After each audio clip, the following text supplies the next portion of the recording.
Hello students. आज हम आपकी मिनरल रिसोर्सेज वाला जो ज्योग्राफी का थर्ड चैप्टर है उसका पार्ट थर्ड स्टार्ट कर रहे हैं। That is non conventional source of energy के नॉन कन्वेंशनल सोर्स कौन कौन से हैं वो हम देखेंगे। Due to increasing population the demand for energy is increasing rapidly which ultimately is increasing the use of fossil fuel. कि क्योंकि पॉपुलेशन की बढ़ रही पॉपुलेशन है तो इसलिए उनकी एनर्जी की डिमांड भी बढ़ रही है, बहुत तेज़ी से बढ़ रही है, और इसकी उसी की वजह से फॉसिल फ्यूल का यूज़ भी बढ़ रहा है। Thus the conventional source of energy are depleting, और इसीलिए जो कन्वेंशनल सोर्स है एनर्जी के वो कम हो रहे हैं। It is believe that with the rapid rate of consumption the reserve of coal will be exhausted soon. कि ये माना जाता है कि अगर इसी तरीके से तेज़ी से कोयले का जो यूज़ है वो बढ़ता रहा, कंजप्शन बढ़ता रहा, तो इसका जो रिज़र्व है वो बहुत जल्दी ही ख़त्म हो जाएगा। अच्छा, जब जवाहरलाल नेहरू ने भाखड़ा नांगल डैम को इनोग्रेट किया था तब उन्होंने कहा था कि ये जो डैम है वो unrelenting toil of a man for benefit of mankind and there is worthy of worship में you call it a temple. कि आप इसको गुरुद्वारा, मंदिर या मस्जिद कह सकते हो हमारे इस डैम को, क्योंकि ये जो है वो हमारे फ़ायदे के लिए बनाया है। इसलिए it inspires our admiration and reverence, और ये हमको बहुत ही इंस्पायर करता है, हमको इससे प्रेरित होना चाहिए। Moreover their use is leading to environmental pollution, और उसी के साथ ही जो कोयले का जो यूज़ होता है कोल का, उसकी वजह से एनवायरमेंट में पॉल्यूशन भी होता है। Hence there is need for using non conventional source of energy such as nuclear energy, solar energy, wind energy, tidal energy, biogas and geothermal energy sources which are renewable. तो इसीलिए कि हमको ऐसे non conventional sources को use करने की ज़रूरत है, जैसे कि न्यूक्लियर एनर्जी है, सोलार एनर्जी है ना, विंड एनर्जी है, टाइडल एनर्जी है, बायोगैस है, जियोथर्मल एनर्जी है, ये सारे कन्वेंशनल और नॉन कन्वेंशनल में अब आपको थोड़ा डिफरेंस पता चल गया होगा कि कन्वेंशनल क्या होता है जो बहुत जल्दी ख़त्म हो जाए, नॉन कन्वेंशनल जो कि सालों साल चलते रहे, जो कभी ख़त्म ना हो, नो जिनको हम रिन्यूएबल कह सकते हैं। ठीक है, अब आपकी उसी में हम फर्स्ट देखते हैं सोलार एनर्जी। सोलार एनर्जी क्या होती है? जो सन से मिलती है वो आपकी सोलार एनर्जी होती है। The sun give out huge amount of heat and light. Sun से हमको बहुत सारी हीट और लाइट मिलती है। Solar energy is trapped from the sun in the solar cells which are joined together to make solar panels which convert solar energy की।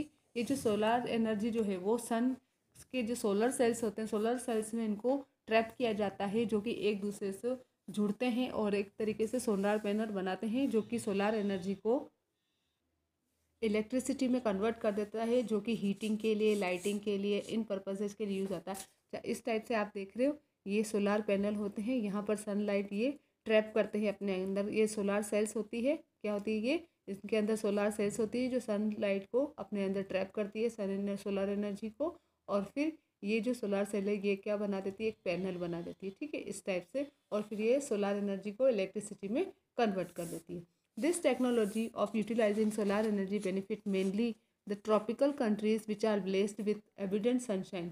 ये जो टेक्नोलॉजी होती है सोलार एनर्जी तो से इलेक्ट्रिसिटी बनाने की, इससे ऐसे एरियाज़ को, ऐसे कंट्रीज़ को फ़ायदा होता है जहाँ पर बहुत ज़्यादा सनशाइन होती है, धूप बहुत ज़्यादा पड़ती है। This energy is mainly use in solar cooker.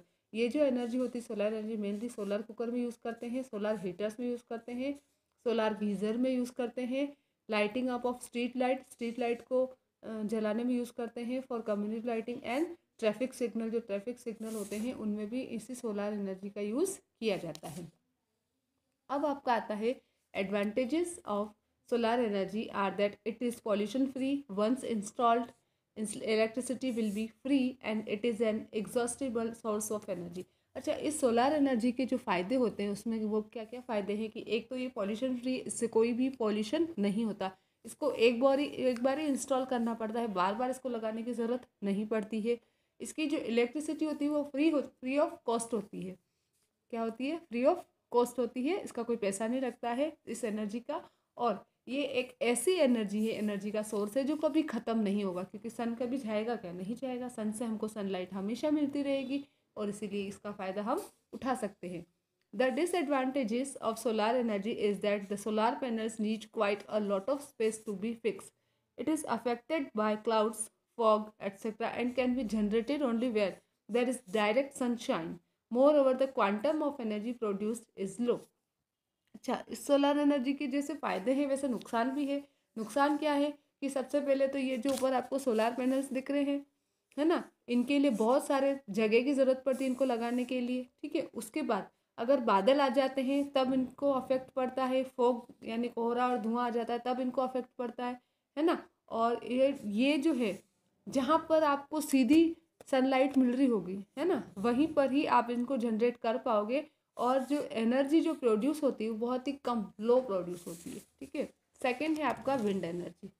अब विंड एनर्जी क्या है? Another inexhaustible source of energy is wind energy. दूसरा एक इनएग्जिस्टिबल सोर्स है, कभी ख़त्म नहीं होने वाला। Windmills are use to rotate turbine which generate electricity. ये आपको दिख रहे हैं विंड मिल्स, ये है ना, रोटेट करने के लिए यूज आता है टर्बाइन को, जिससे कि इलेक्ट्रिसिटी जनरेट होती है। In earlier days they were use to grind grains and to lift water. अच्छा, पहले के दिनों में इनसे अनाज पीसते थे और पानी लिफ्ट करने में यूज़ में आता था ये windmills. In modern times it is mainly use to generate electricity. आज जो है मेनली इनका यूज़ इलेक्ट्रिसिटी बनाने के लिए किया जाता है। Large number of wind mills are erected in coastal areas and mountains having regular and consistent wind. अच्छा, बहुत सारे जो विंड मिल्स हैं कहाँ लगाए गए हैं? कोस्टल एरियाज़ में और माउंटेन्स में, जहाँ पर कि रेगुलर विंड तेज़ तेज़ हवाएं चलती है। कोस्टल एरियाज़ में भी चलती है और माउंटेन्स में भी चलती है, तो वहाँ पर ये सक्सेसफुल होता है। Such cluster of wind mills spread over an area are called wind farms. अच्छा, ऐसा एरिया जहाँ पर विंड मिल्स का क्लस्टर यानी ग्रुप होता है उसको विंड फार्म्स कहते हैं। क्या कहते हैं? Wind farms. Wind farms are functional in places like Germany, Netherland, Denmark, UK, USA and Spain in Europe. Wind farms जो है वो कुछ फंक्शनली है जगह पे, जैसे कि जर्मनी में, नीदरलैंड में, डेनमार्क में, यूके, यूएसए, स्पेन, यूरोप में, यहाँ सारी जगह क्या है आपके विंड फार्म लगे हुए हैं और वहाँ पर विंड एनर्जी का बहुत अच्छा यूज़ होता है। In India wind farm have been established in Rajasthan and Tamil Nadu. हमारे इंडिया में भी राजस्थान और तमिलनाडु में विंड फार्म्स हैं। Advantages of wind farm is that these are pollution free. अच्छा, इनका एडवांटेज क्या है कि ये क्या है? पॉल्यूशन फ्री है एंड कंपेरेटिवली चीप, और बहुत ही सस्ते होते हैं। Wind is an also inexhaustible source of energy. ये भी एक इनएग्जॉस्टिबल सोर्स ऑफ एनर्जी, कभी ख़त्म नहीं होगा। द डिसएडवांटेजेस आर, इसके कुछ नुकसान भी है, जैसे कि that these can be established in limited area where adequate wind is available, कि इनको आप सिर्फ कुछ सीमित एरिया में ही लगा सकते हो जहाँ पर कि सही हवा अवेलेबल हो।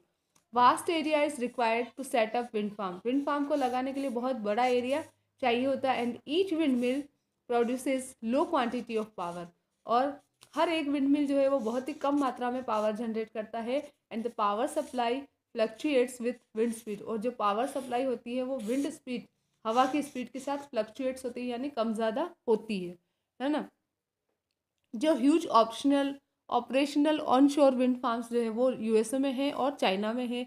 जो गांसू विंड फार्म जो है वो चाइना में है, और 100 यहाँ पर 500 मेगावाट की कैपेसिटी की इंस्टॉल्ड है। और यहाँ पर जो aiming at a goal of 20,000 megawatt by 2020 की 2020 तक 20,000 मेगावाट तक उसको कर लिया जाएगा। अब आपका आता है nuclear energy. Nuclear energy is obtained from the energy stored in the nucleus of atoms of naturally occurring radioactive elements such as uranium and thorium। जैसे कि यूरेनियम है, थोरियम है ना, ये जो रेडियो एक्टिव एलिमेंट्स होते हैं जो नेचुरली ऑकर होते हैं, उनके जो न्यूक्लियस हैं उसमें ये एनर्जी स्टोर रहती है, जिसको न्यूक्लियर एनर्जी कहा जाता है। These fuel undergo the process of nuclear fission in nuclear reactors and produce power. ये जो फ्यूल होते हैं वो न्यूक्लियर फिजन के अंदर इनका प्रोसेस होता है और फिर न्यूक्लियर रिएक्टर्स और पावर प्रोड्यूस करते हैं। The greatest producers of nuclear power, nuclear power के सबसे ज़्यादा जो प्रोड्यूसर है वो है यूएसए एंड यूरोप। इंडिया में हमारे झारखंड, राजस्थान में बहुत बड़ा यूरेनियम का डिपॉजिट है, तो वहाँ पर न्यूक्लियर पावर जनरेट हो सकता है। थोरियम जो है वो बहुत बड़ी क्वांटिटी में आपके मोनोजाइट सैंड्स ऑफ केरला वहाँ पर मिलता है। Thorium is found in large quantities in monazite sand of Kerala. Kerala की जो मोनोसाइट सैंड है वहाँ पर आपको थोरियम प्राप्त होता है। उसके बाद nuclear power station of India जो है, इंडिया में जो न्यूक्लियर पावर स्टेशन है वो है आपके कलपक्कम इन तमिलनाडु, तारापुर इन Maharashtra, Rawatbhata Sagar near Kota in Rajasthan, Narora in Uttar Pradesh and Kaiga in Karnataka. ये सारे न्यूक्लियर पावर स्टेशन हमारे इंडिया में पाए जाने वाले हैं। तो इसका जो एडवांटेज है, the advantages of nuclear power are that it is pollution free, ये भी पॉल्यूशन फ्री है। ऑलमोस्ट ज़ीरो एमिशन, मतलब बिल्कुल भी पॉल्यूशन नहीं होता, ज़ीरो धुआं बिल्कुल नहीं निकलता। It can B established anywhere, चाहिए इसको आप कहीं पर भी लगा सकते हैं। A small amount of matter creates huge amount of energy. उसमें पता है क्या होता है कि छोटा सा मैटर का अमाउंट होता है लेकिन वो बहुत बड़ा एनर्जी का अमाउंट क्रिएट कर देता है। अब इसके भी कुछ डिसएडवांटेजेस हैं। The disadvantages of nuclear power are that the nuclear plants are expensive to build and maintain. ये जो न्यूक्लियर पावर होते हैं इनको बनाना और इनको मेंटेन करना बहुत ही महंगा होता है। As they have radioactive radiation, क्योंकि इनमें क्या होता है, रेडियो एक्टिव रेडिएशन होता है। The waste products are dangerous, जो बहुत ज़्यादा जो वेस्ट प्रोडक्ट जो होते हैं इसके बाद जो बनाने के बाद जो वेस्ट प्रोडक्ट निकलते हैं वो बहुत ही नुकसानदायक होते हैं। Earthquake, tsunami and human errors can cause damage to the reactors resulting in heavy loss of life in that area. और उस एरिया में अगर इनकी वजह से डैमेज होता है ये रिएक्टर का रिजल्ट क्या होता है, या तो अर्थक्वेक आ सकता है, सुनामी आ सकती है, या कुछ और आपदा आ सकती है और बहुत बड़ा लाइफ का लॉस यहाँ पर हो सकता है। फिर आपके आता है जियोथर्मल एनर्जी। जियोथर्मल एनर्जी क्या होती है? It is obtain from heat that inside the earth. Earth के अंदर की जो हीट है उससे अगर हम एनर्जी का सोर्स लेते हैं, उससे जो एनर्जी मिलती है उसको कहते हैं geothermal energy. The energy which is obtain from the heat that is inside the earth. Earth के अंदर की जो हीट है उससे जो एनर्जी मिलती है उसको क्या कहते हैं? That is geothermal energy. The interior of the earth is extremely hot. Earth के अंदर वाला जो पार्ट है, ये वाला जो पार्ट है वो बहुत ही गर्म है। At some places this heat energy में surface itself in the form of hot springs. कभी कभी क्या होता है, ये हॉट स्प्रिंग्स के फॉर्म में सरफेस पर ये एनर्जी आ जाती है। This heat energy can be use to generate power, और यही हीट एनर्जी से हम पावर जनरेट कर सकते हैं। This geothermal energy in the form of hot spring has been use for cooking, heating and bathing for several centuries, है ना। ये जो हीट हॉट स्प्रिंग्स होते हैं, हॉट स्प्रिंग्स यानी कि गर्म झरने जो होते हैं, उनका यूज़ कुकिंग के लिए, हीटिंग के लिए और कई सेंचुरीज से नहाने के लिए भी किया जाता है। The world's largest geothermal plant is in the USA, followed by New Zealand, Iceland, Philippines and Central America. कि वर्ल्ड के जो सबसे बड़े जो जियोथर्मल प्लांट है वो यूएसए में है, उसके बाद न्यूजीलैंड, आइलैंड, फिलीपींस और सेंट्रल अमेरिका में। In India, geothermal plants are located in Manikaran in Himachal Pradesh and Puga valley in Ladakh. कि हमारे इंडिया में एक तो हिमाचल प्रदेश में मणिकरण में है और लद्दाख में प्यूगा वैली में ये जियोथर्मल प्लांट्स लगाए हुए हैं।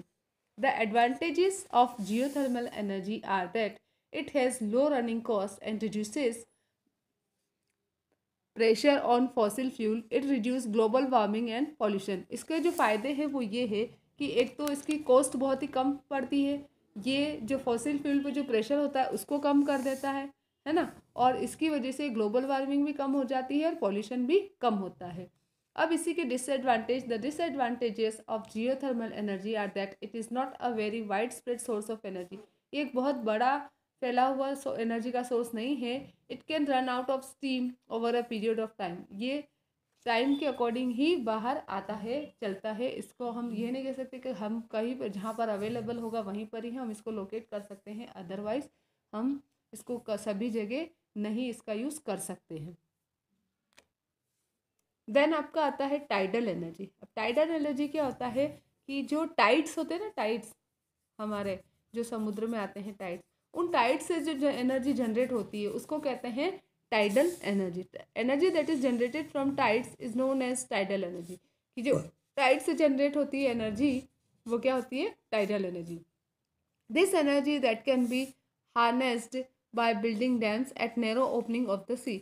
और ये एनर्जी आप कैसे ले सकते हो, कैसे बना सकते हो कि जो सी के जो नैरो ओपनिंग्स होते हैं वहाँ पर आप क्या बना दो? डैम बना दो और फिर ये एनर्जी बना लो। During high tide the energy of the tide is use turn the turbine installed in the dam to produce electricity. जब हाई टाइड आते हैं, है ना, तो हाई टाइड्स की जो एनर्जी होती है उस एनर्जी का यूज़ करते हैं और टर्बाइन को टर्न करवाते हैं जो कि डैम के अंदर इंस्टॉल होते हैं और फिर इलेक्ट्रिसिटी प्रोड्यूस होती है। Tidal farms are operational in Canada, China, Russia, France and South Korea. Tidal farms जो है वो कहाँ कहाँ पर है? Canada, China, Russia, France and South Korea. हमारे इंडिया में टाइडल वेव प्लांट जो है वो जो गुजरात का जो कच्छ है वहाँ पर सेटअप किए गए हैं। The advantages of tidal energy are that it is pollution free, very inexpensive and inaccessible। इसके टाइडल एनर्जी की जो फ़ायदे हैं वो ये हैं, एक तो ये पॉल्यूशन फ्री है और ये बहुत ही सस्ती है और ये बहुत जल्दी ख़त्म भी नहीं होने वाली क्योंकि टाइड्स तो आते ही रहते हैं, है ना। इसको the disadvantages are that it can be use only where there is suitable tidal flow. हाँ, इसका नुकसान, इसका जो हानि है वो ये है, इसको आप सिर्फ वहीं यूज़ कर सकते हो जहाँ पर कि सूटेबल टाइडल फ्लो होता हो। It can be created at limited places in coastal areas. इसको आप कोस्टल एरियाज में लिमिटेड प्लेसेस पर ही बना सकते हो टाइडल एनर्जी से एनर्जी। ठीक है, अब आपका आता है biogas. Biogas, the organic waste such as the dead plant and animal matter, animal dung and kitchen waste can be converted into gaseous fuel called biogas। अच्छा, जो ऑर्गेनिक वेस्ट होता है जैसे कि मरे हुए प्लांट है, एनिमल का जो वेस्ट होता है, वो किचन का जो वेस्ट निकलता है, वो उन सभी को कन्वर्ट करके गैसेस फ्यूल में कन्वर्ट करते हैं, उसको ही क्या कहते हैं? बायोगैस कहते हैं।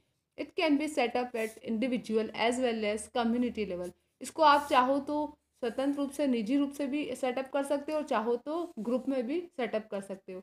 Even human excreta can be use to generate biogas. Human का जो वेस्ट जो होता है वो भी बायोगैस बनाने में यूज में आता है। This organic waste is decomposed by bacteria in biogas digesters to emit biogas which is a mixture of methane and carbon dioxide. ये जो बायोगैस होता है वो आपका मीथेन और कार्बन डाइऑक्साइड का मिक्सचर होता है ना। Biogas is an excellent fuel for lighting and cooking and it also produces huge amount of organic manure every year. Biogas जो होता है एक बहुत ही अच्छा फ्यूल है लाइटिंग के लिए और कुकिंग के लिए, और यही जो बायोगैस होता है ये बहुत बड़े अमाउंट में ऑर्गेनिक मैन्योर भी हर साल बनाता है। The advantages of biogas are that it is produce locally and its cost of production is negligible. इसका फ़ायदा ये है कि ये एक लोकली लेवल पर प्रोड्यूस हो जाती है और इसकी जो बनाने की जो प्रोडक्शन की जो कॉस्ट है वो बिल्कुल ही कम होती है। This gas generated is used for cooking as well as electrification. इससे ये जो गैस होती है ये कुकिंग में और इलेक्ट्रिसिटी के लिए, दोनों के लिए ही यूज़ में आती है। The waste products are a good source of natural manure. और जो वेस्ट प्रोडक्ट जो निकलता है फिर उसका, वो एक नेचुरल जो प्राकृतिक जो खाद होता है उसका बहुत अच्छा स्रोत होता है। The disadvantages of biogas is that its production is in low quantity and it is localized source of energy। अच्छा, इस बायोगैस का एक नुकसान जो है वो ये है कि ये जो है वो बहुत ही कम क्वांटिटी में इसका प्रोडक्शन होता है और ये सिर्फ लोकल सोर्स ही हो सकता है एनर्जी का। We can see energy everywhere. हम हर जगह एनर्जी देखते हैं but we can see that harnessing this energy is difficult as well as expensive. तो लेकिन हम क्या देखते हैं कि इस एनर्जी को प्राप्त करना, इस एनर्जी का कहीं पर यूज़ करना उतना ही कठिन है जितनी कि ये महंगी भी होती है। All of us can make a difference if we do not waste energy. अच्छा, हम दो अंतर कर सकते हैं, अगर चाहे तो बना सकते हैं कि अगर हम एनर्जी वेस्ट ना करें। Energy saved is energy generated. अगर आप एनर्जी सेव कर रहे हो इसका मतलब आप एनर्जी जनरेट कर रहे हो। We should act immediately and make energy future brighter. हमें तुरंत ही इसके ऊपर एक्शन लेना चाहिए और हमें अपना जो फ्यूचर है, एनर्जी फ्यूचर, उसको क्या करना चाहिए? ब्राइटर बनाना चाहिए। ठीक है, अब आपका आता है इसमें क्विज टाइम है। जैसे कि पावर रिसोर्सेज जो है उसको आप क्लासीफाई कर सकते हो किसमें? Conventional and non conventional. Major petroleum producing country कौन से हैं? Iraq, Iran, Saudi Arabia, Qatar, ये सारे, है ना। 2 न्यूक्लियर पावर प्लांट्स हमारे इंडिया के कौन से हैं? न्यूक्लियर पावर प्लांट्स उसमें से देख के आप कर लेना। India produce huge amount of non conventional energy, true या फॉल्स? जो भी है वो आप बताएंगे खुद। यहाँ पर आपका ये जो चैप्टर है वो ओवर होता है। उसके बाद आपके जो ये ऑप्शनल वाले जो क्वेश्चन हैं, टिक द करेक्ट वाले, ऑप्शनल वाले, ये सारे जो है आपको PDF फॉर्म में प्रोवाइड करवा दिए जाएंगे। आपको क्या करना है, ये आपका होमवर्क है, ऑप्शन वाले क्वेश्चन कि आपको खुद से सर्च करने हैं, क्योंकि चैप्टर मैंने पूरा आपको बहुत अच्छे से समझाया है, तो इनको आप सर्च तो आप कर ही सकते हैं। It is your homework. Optional वाले जितने भी क्वेश्चन है, टिक द करेक्ट है ना, फिल इन द ब्लैंक्स है, उसके बाद आपके ट्रू फॉल्स है, वन वर्ड है, जो भी है सारे, वो सब आपको क्या करने हैं, खुद से सर्च करने हैं। आपको क्वेश्चन आंसर्स PDF फॉर्म में प्रोवाइड करवा दिए जाएंगे। यहाँ पर आपका चैप्टर ओवर होता है। Thank you, have a nice day.